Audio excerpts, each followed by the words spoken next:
त्यातील पहिला गणेशोत्सव म्हणून सुरुवातीला असतं आणि त्यानंतर मग रामायणाची स्टोरी म्हणजे सीतेला घेऊन आल्यानंतर वनवास ज्यावेळी केला ते घेऊन आल्यानंतरची ही स्टोरी आहे. उत्तराखंडची अशी स्टोरी आहे.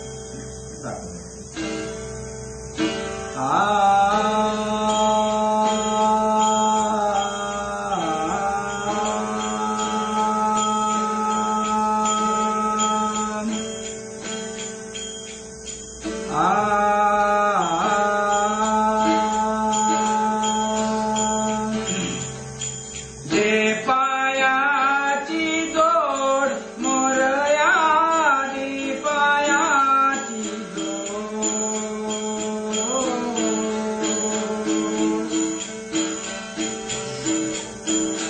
तुझं विनतावना चरणी आलो नाम तुझे बहुगोड मोरया दी पायाची जोड विघ्नराशी एकदंता आणि तया गौरी हराचिया सुता सकळ काशी गुणवंता तुझे चरणी नमन माझे गा. अशाप्रमाणे देव गजानन गणपती सभेच्या ठिकाणी आलेले आहेत.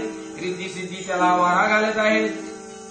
रिद्धी सिद्धी त्याला वारा घालत आहेत आणि त्या ठिकाणी देव गजाननपती हातामध्ये मोदक घेऊन ते मोदक स्पर्श करत आहेत. एवढ्यात काय झालेलं आहे? एवढ्यात काय झालेलं आहे की कविजन भक्त यांनी सर्व विद्या संपन्न केल्या पण त्याच्या जिभेला रसवंती नाही म्हणून त्यांनी काय केलेलं आहे? तो कविजन भक्त ह्या गणपतीजवळ आलेला आहे आणि म्हणत आहे महाराज दाशरण लीन आहे बरं. वा वा सर्व आपलं कल्याण असो. आपलं येण्याला कारण तरी असं कोणतं असावं बरं.